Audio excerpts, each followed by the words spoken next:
Hello and welcome friends, তোমাদের সকলকে আমাদের ইউটিউব চ্যানেলে স্বাগত। আজ আমি তোমাদের সাথে এসএসসি জিডি কনস্টেবল 2015 প্রশ্ন ও উত্তর নিয়ে আলোচনা করব। এসএসসি জিডি কনস্টেবল 2021 নতুন ভ্যাকেন্সি বেরিয়েছে। তোমরা যারা প্রথমবারের জন্য এসএসসি জিডি এক্সাম দেবে তাদের অনেকেরই প্রশ্ন রয়েছে যে এসএসসি জিডির এক্সাম পেপার কেমন হয়, অর্থাৎ কোশ্চেন কেমন থাকে। চলো বন্ধুরা দেখে নেওয়া যাক। এখন যে এক্সাম হবে সেটা কিন্তু কম্পিউটার বেসড টেস্ট হবে। এটা যেহেতু 2015 সালের প্রশ্ন, তখন এক্সাম অফলাইনে হতো এবং ইংরেজি ও হিন্দি ছাড়াও অন্যান্য ভাষাতেও কিন্তু প্রশ্ন থাকতো। এখানে দেখতে পাচ্ছ জেনারেল ইন্টেলিজেন্সি এবং রিজনিং থেকে রয়েছে 25টা প্রশ্ন, জেনারেল নলেজ এবং জেনারেল অ্যাওয়ারনেস থেকে রয়েছে 25টা প্রশ্ন এবং এলিমেন্টারি ম্যাথামেটিক্স থেকে রয়েছে 25টা প্রশ্ন, ইংরেজি ও হিন্দি থেকে রয়েছে 25টি প্রশ্ন। এখানে দেখতে পাচ্ছ যে সময় রয়েছে 2 ঘন্টা, তবে বর্তমানে যে সিবিটি টেস্ট হবে সেটার কিন্তু সময় থাকবে 1 ঘন্টা 30 মিনিট এবং নেগেটিভ মার্কস রয়েছে 0.25। এখানে দেখতে পাচ্ছ যে রিজনিং থেকে প্রথমে প্রশ্ন রয়েছে সাধারণ বুদ্ধিমত্তা ও যুক্তি বিচার। আমরা এই ভিডিওটিতে শুধুমাত্র জেনারেল নলেজের প্রশ্ন উত্তরগুলি নিয়ে আলোচনা করব। এখানে দেখতে পাচ্ছ যে সাধারণ জ্ঞান ও সাধারণ সচেতনতা। এখানে 26 নম্বরে যে প্রশ্নটি রয়েছে এটি দেখো,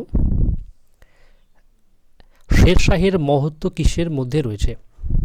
এখানে অপশনগুলি হলো শ্রেষ্ঠ সেনাপতি, অপশন বি প্রশাসনিক সংস্কার, অপশন সি ধর্মনিরপেক্ষ মনোভাব, অপশন ডি হুমায়ুনকে পরাজিত করা। এখানে সঠিক উত্তরটি হবে অপশন বি প্রশাসনিক সংস্কার। এরপরে দেখো 27 নম্বরের প্রশ্নটি, নগদ রিজার্ভ অনুপাত কিসের উপকরণ?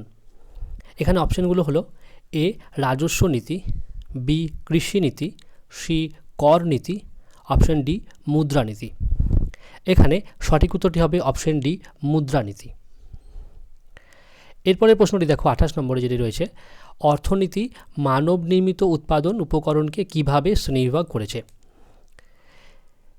এখানে সঠিক উত্তরটি হবে শ্রম। তারপরে দেখো 29 নম্বর প্রশ্নটি, জেলা কালেক্টরের পদ কবে তৈরি হয়েছিল? এখানে অপশনগুলো হলো A 1771, option B 1772, option C 1786, option D 1773। এখানে সঠিক উত্তরটি হবে অপশন বি 1772। তোমাদের জন্য একটি প্রশ্ন রয়েছে এখানে যে ভারতবর্ষে প্রথম আদমশুমারি কবে হয়েছিল? তোমরা এই প্রশ্নটির উত্তর এই ভিডিওটির কমেন্ট সেকশনে জানাও। এরপরে প্রশ্নটি দেখো 30 নম্বর যেটি রয়েছে, স্বাধীন ভারতের প্রথম রাষ্ট্রপতি ছিলেন? Option A doctor S Radhakrishnan, option B Pandit Jawaharlal Nehru, option C Sardar Vallabhbhai Patel, option D doctor Rajendra Prasad. এখানে সঠিক উত্তরটি হবে option D doctor Rajendra Prasad. এরপরে দেখো 31 নম্বর যেটি রয়েছে, গণতন্ত্র হলো একটি সরকার যেখানে প্রত্যেকেরই একটি অংশীদারি থাকে, এটি কার মত ছিল? এখানে অপশনগুলো হলো A Plato, option B Abraham Lincoln, option C জিওভান, অপশন ডি শিলে। এখানে সঠিক উত্তরটি হবে অপশন বি আব্রাহাম লিঙ্কন।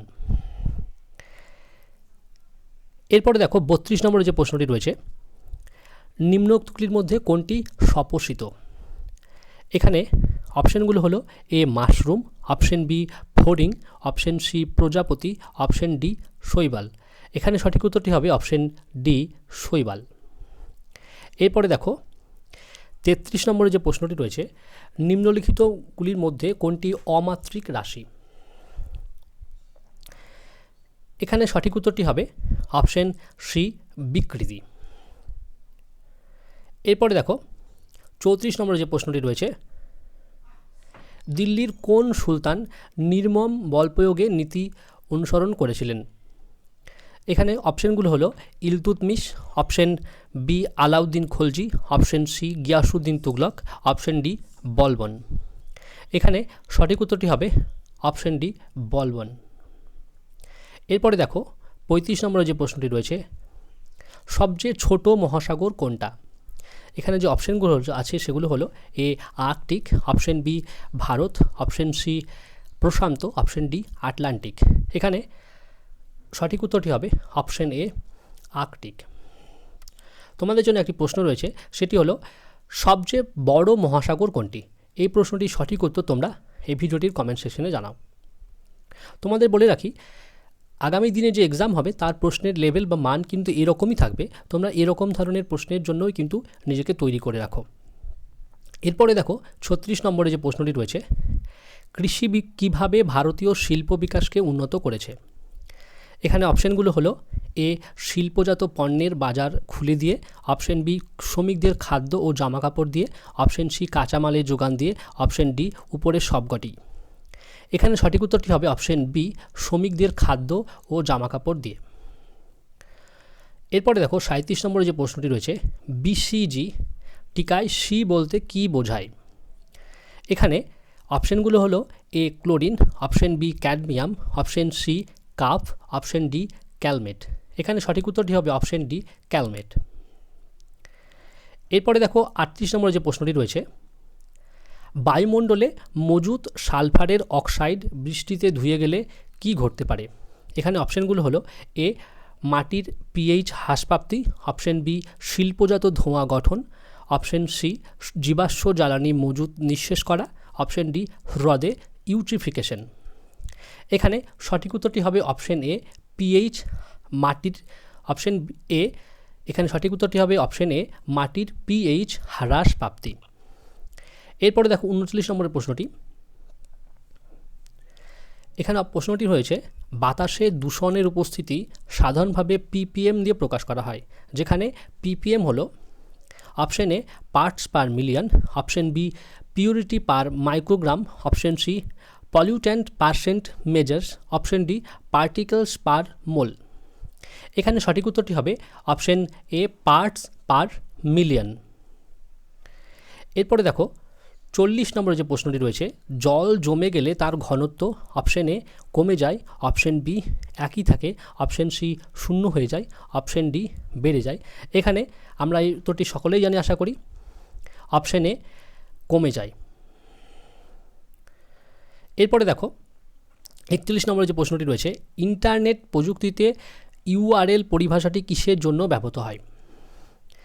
এখানে অপশানগুলো হলো option A uniform remote locator, option B unique resource locator, option C unique remote locator, option D uniform resource locator. এখানে সঠিক উত্তরটি হবে ইউনিফর্ম রিসোর্স লোকেটার। এরপরে দেখো 42 নম্বরে যে প্রশ্নটি রয়েছে, সোডিয়াম কার্বনেট থেকে কার্বন ডাইঅক্সাইড বের করে দিলে কোন অ্যাসিড পাওয়া যায়? এখানে অপশানগুলো হলো acetic acid, option B formic acid, option C sulphuric acid, option D carbonic acid. এখানে সঠিক উত্তরটি হবে কার্বনিক অ্যাসিড। এরপরে দেখো 43 নম্বর যে প্রশ্নটি রয়েছে, ভারী জলের রাসায়নিক সংগঠন হলো option A H2O, option B D2O, option C H2O2, option D H2O। এখানে সঠিক উত্তরটি হবে D2O। এরপরে দেখো 44 নম্বরে যে প্রশ্নটি রয়েছে, রাষ্ট্রসংঘ ইউএনও এর সদর কার্যালয় কোথায় অবস্থিত? এখানে অপশানগুলো হলো A New York, option B Rome, option C Washington, option D Geneva. এখানে সঠিক উত্তরটি হবে অপশন ডি জেনেভা। এরপরে দেখো একটি প্রশ্ন রয়েছে 45 নম্বরে, যেটি তেলেগু রচনা আমুক্ত মালায়দা রচয়িতা কে? এখানে অপশানগুলো হলো এ হরিহর, অপশন বি দেব রায়, অপশন সি কৃষ্ণদেব রায়, অপশন ডি বুক্কা। এখানে সঠিক উত্তরটি হবে অপশন সি কৃষ্ণদেব রায়। এরপরে দেখো 46 নম্বরের প্রশ্নটি, বিশ্ব বাণিজ্য সংস্থা WTO এর সদর দপ্তর কোথায় অবস্থিত? এখানে অপশানগুলো হলো option A London UK, option B Geneva Switzerland, option C New Delhi Bharat, option D Washington USA। এখানে সঠিক উত্তরটি হবে অপশন বি জেনেভা সুইজারল্যান্ড। তোমাদের জন্য একটি প্রশ্ন হলো WHO এর সদর দপ্তর কোথায় অবস্থিত? এই প্রশ্নটির উত্তর তোমরা এই ভিডিওটির কমেন্ট সেকশনে জানাও। এরপরে দেখো 47 নম্বরে যে প্রশ্নটি রয়েছে, মাদার টেরেসা জন্মজয়ন্তী পালনের জন্য নিচের কোন দেশগুলি ডাকটিকিট প্রকাশ করেছে? এখানে অপশানগুলো হলো A Bharat, option B USA, option C Pakistan, option D UK. এখানে সঠিক উত্তরটি হবে ইউএসএ। এরপরে দেখো 48 নম্বরে যে প্রশ্নটি রয়েছে, ঔপনিবেশিক ভারতে ভারতীয় বিধবাদের জন্য কে সারদা সদন স্কুল স্থাপন করেছিলেন? এখানে অপশানগুলো হলো A Pandita Ramabai, option B Dayananda Saraswati, option C Mahadev Govind Ranade, option D Sarojini Naidu. এখানে সঠিক উত্তরটি হবে অপশন এ পণ্ডিতা রমাবাই। এরপরে দেখো 49 নম্বরে যে প্রশ্নটি রয়েছে, সেই প্রথম ভারতীয়ের নাম বলুন যিনি অলিম্পিক গেমসে অ্যানাবলিক স্টেরয়েড ব্যবহারের জন্য নিষিদ্ধ হয়েছিলেন। এখানে অপশানগুলো হলো A Ashwini Akkunji, option B T Sanamacha Chanu, option C Pratima Kumari, option D Sumita Laha. এখানে সঠিক উত্তরটি হবে অপশন ডি সুমিতা লাহা। এরপরে দেখো 50 নম্বর যে প্রশ্নটি রয়েছে, দাদাভাই নৌরোজি তার কোন বইতে ধনসম্পদের নিঃসরণ তত্ত্ব বর্ণনা করেছেন? এখানে অপশানগুলো হলো exploitative nature of British rule in India, option B British rule and its consequence, option C nature of British colonial rule, option D poverty and unBritish rule in India. এখানে সঠিক উত্তরটি হবে option D poverty and unBritish rule in India. এরপরে যে প্রশ্নগুলো রয়েছে সেগুলো হলো অঙ্ক থেকে প্রশ্ন রয়েছে, অর্থাৎ এখানে দেখতেই পাচ্ছ যে প্রাথমিক অঙ্কগণিত। এখানে মোট 25টা প্রশ্ন রয়েছে অঙ্ক থেকে। তোমরা যদি এই সমস্ত প্রশ্নগুলির প্রশ্ন এবং সমাধান চাও তাহলে কিন্তু কমেন্ট সেকশন জানাতে পারো, আমি পরবর্তী ভিডিওগুলিতে সমাধান সহ এই প্রশ্নগুলি আলোচনা করব। এবং সব শেষে রয়েছে ইংরেজি, এবং সেখান থেকেও কিন্তু মোট 25টি প্রশ্ন রয়েছে। ধন্যবাদ বন্ধুরা ভিডিওটি শেষ পর্যন্ত দেখার জন্য। তোমাদের যদি কোনো জিজ্ঞাসা থাকে এবং এই প্রশ্নপত্রটির PDF চাও, এই ভিডিওটির কমেন্ট সেকশনে জানাতে পারো, তাহলে আমি এই প্রশ্নপত্রটির ডাউনলোডের লিঙ্ক এই ভিডিওটির ডেসক্রিপশনে দিয়ে দেব। এই ধরনের আরও ক্লাস এবং বিভিন্ন জবের নোটিফিকেশন ও আপডেট পেতে আমাদের এই চ্যানেলটিকে যদি এখনও সাবস্ক্রাইব করে না থাকো, এখনই সাবস্ক্রাইব করে রাখো, এবং ভিডিওটি ভালো লেগে থাকলে একটি লাইক করে দিও ও বন্ধুদের সাথে শেয়ার করে দিও। ধন্যবাদ।